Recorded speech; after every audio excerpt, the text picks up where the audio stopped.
Welcome to my essay. I have picked for this essay what makes art good or bad, and... Who am I? Oh, this is James. The person in my ears is James. They are my friend who let me borrow their recording software for the, so I could record it. Thank you, James. And James is here as a treat. So, for me, I have a lot of opinions on art. I have a lot of art opinions, and those art opinions stem from just having strong feelings about my own art as well as other people's, and wanting people to enjoy art as much as I do. So what makes art good or bad is it's subjective to whoever you ask, but it's subjective whether a certain art is good or bad. And first we can talk about the good, what makes art good. So, objectively, there is a lot of things that people would consider art to be good because of. There's a lot of technical skills. There's technical skills and different mediums which are credited towards being more difficult mediums. Let's say oil painting. Oil painting is a significantly harder medium than a lot, just because of its tendency. It's harder than acrylic. Its tendency to dry really slow. It's good for some respects, as in it is easier to blend, or it's easier to go back and fix your mistakes before it dries, that kind of stuff. Yeah. But oil paint is objectively pretty difficult for a lot of people to get into. Yeah, and digital art, people think it's not even art. And digital art, being digital as it's in its name, it's considered a lot of the time fake or cheating. But as a lot of people have said, digital art just really is not as easy as it looks, because there's a lot of technicalities that go into it, and so much. It's so interesting as someone who does not do digital art a lot. Digital art is so interesting to me, because I have no idea how people get the effects that they do with digital art. I wouldn't say it's more difficult or easier, it's just a different skill. Yeah, there's a different skill set. If you can draw on paper, you can draw digitally, but you really can't. There's another bit of learning curve.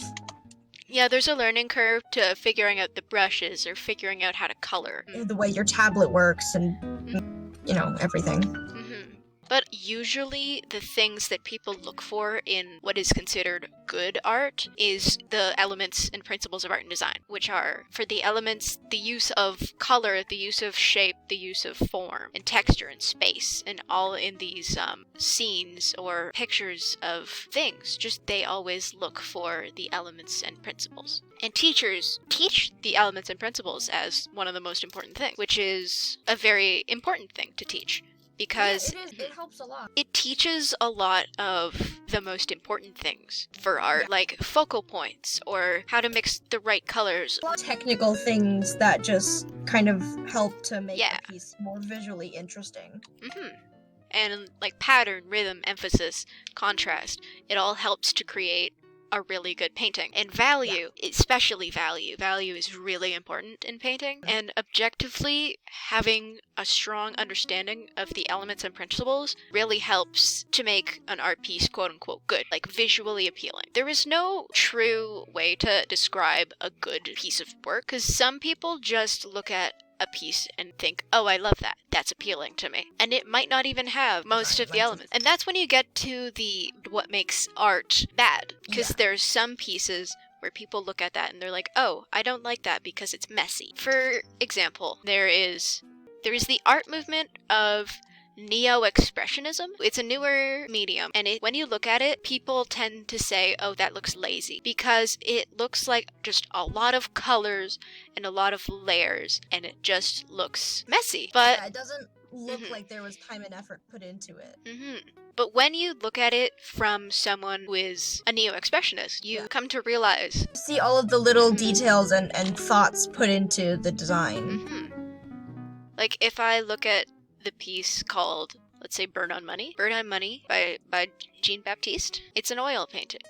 And when you look at it, it's a little confusing to look at. And there's no really discernible shapes or forms in it. But when you look at it, do you think, oh, is it lazy? No, you think this looks lazy. But when you look closer, you start to realize that you start to see all of the layers within it, which makes you understand how much effort went into painting that, or went into creating that.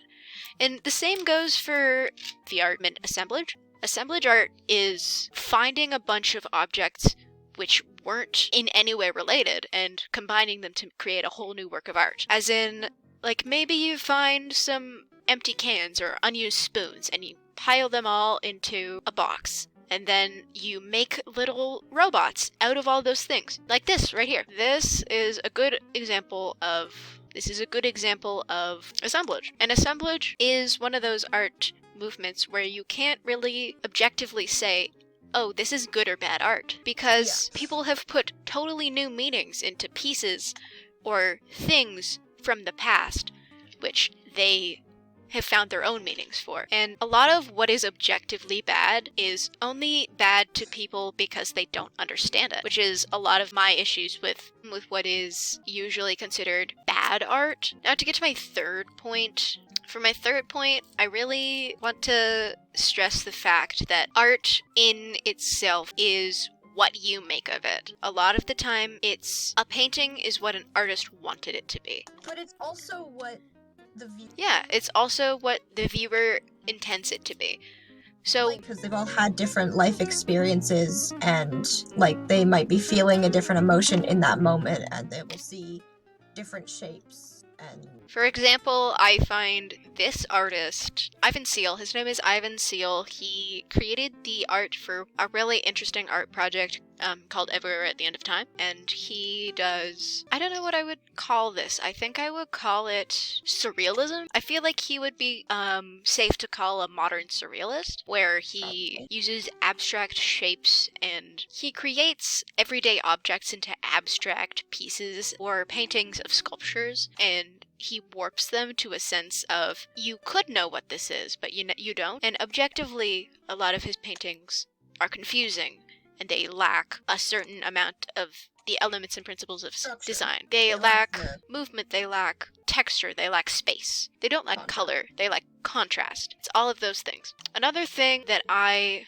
wanted to bring up was this website called the Museum of Bad Art. To me, this website I actually don't understand at all, because a lot of the art on here is, as I view them, they aren't bad art. No art is truly bad art, and even then, so the Museum of Bad Art just has what they consider bad art, I suppose. And personally, a lot of the pieces shown on the Museum of Bad Art I find are actually quite nice, and a decent amount of them use the principles of art and design quite well. It's just a lot of pieces are objectively bad for reasons such as bad anatomy, or the traits of the humans are warped in some sort of way. It just frustrates me when people who don't know the artists or just saw the piece somewhere assume the worst about a piece because of the way it was made. I think most people who make art hold the position of, I don't know the artist, so I can't assume what this piece is about. But they can also find their own meaning in it, and I think that's the most powerful thing about art, because you can find your own meaning in other people's work, but you don't place your own meaning onto it. That's exactly what I was about to say. It's that art is meant to be subjective because that's how it lasts, right? Like, all kinds of art, not even just visually, but in poetry and writing, it lasts because people found meaning in it for themselves. Like, Shakespeare would not still be relevant today if people decided just, like, to go ask Shakespeare, hey, what did you mean with this exact passage? Here's the objective meaning, no one else can say anything else. Like, it's still relevant because people continue to find their own meanings. And the same with artists such as Wassily Kandinsky or Van Gogh, because Kandinsky's paintings are all full of color and explosions of big messes of color and forms and shapes. And you don't know what he was thinking when it was going on. Yeah. And if you look at that objectively, it makes no sense. And someone with no imagination might look at it and be like, oh, this has no meaning, it's just a bunch of random shapes and colors. But, like, you look at it and the shapes and colors have meaning to you, whether you consciously know it or not. Exactly. Artists have a sort of way of thinking that allows them to look into art more than the average person and find their own feelings and meanings about it. And I think the fact that people try to confine art into boxes of good or bad is inherently a bad thing, because it limits a lot of people's views on art. Because new artists, when they make art, tend to think, oh, I don't want to post my art, it's bad. And they fall back on themselves wanting to show others art because they think that it's bad art. But truly, no art is bad. It's just some art is by beginners, and some art have more skillful applications of the principles of design, but that doesn't make them better. Yes, some art is unique. Some art is in different styles. Some art is neo-expressionist. Some art is surrealism. Some art is just really weird. That doesn't make it bad. It's just weird art.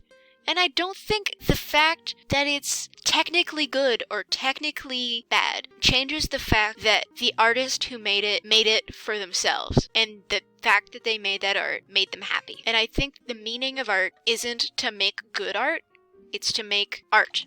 Period. It's to express yourself and just make art. Yeah. I'm a big believer in the art for the sake of art movement, where it's your art doesn't have to have a meaning. It just has to be art. There is no good art. If you think of, like, Picasso's paintings, like, they do not make any sense. None of them are anatomically correct. Exactly. And that's now considered a style. Yeah, he's a great artist because all of his paintings expressed something that he was feeling. Like Blue Period, he was very depressed, and so he expressed that with his art. Mm-hmm. And, like, they may not be pleasant to look at, but neither is depression, right? So it expresses everything that it needed to. And same with Van Gogh, because he had a lot of mental health issues. A lot of mental health issues. Oh my god. But his art is beautiful because he saw the world in a way that non-artists really can't. They don't look at it in the same critical way. They don't have the same eye for the details and observation that artists do. Artists just have, like, such a unique way of thinking of things, and I just find it fascinating. And it goes the same for writers as well. There's some writers that I just cannot believe were real at some point. Like, to some extent, I can't believe there's some people who I cannot believe were real and made these pieces of art because they are just so brilliant. You can't believe that a human created it and that they didn't just always exist. Exactly. That's how I feel for Oscar Wilde. A lot of Oscar Wilde's writing, and John Steinbeck, some of his writing, I feel that way. Mm-hmm. Specifically, A Picture of Dorian Gray, it's not one of my, it is my favorite book ever. And I like to use the quote from Oscar Wilde, all art is quite useless, because it doesn't serve a purpose. No art serves a purpose. It's art. It just exists for the sake of existing. And I think putting art in the boxes of good and bad is detrimental to artists. It's just detrimental to all that art stands for. And I think we should stop asking what is good art or bad art, because when it comes to it, art is art, and art is quite useless. Not in a bad way, but art is useless in a good way. Art is useless, affectionate. I think I'll stop there. So this was my essay. I hope you enjoy it, Miss Petiti. So I hope this works out, Miss Petiti. I apologize if not. I will write it in class if you need me to, but I really hope this works out because I had a really good time making it. And I hope that it works because I don't want to do it again. Thanks!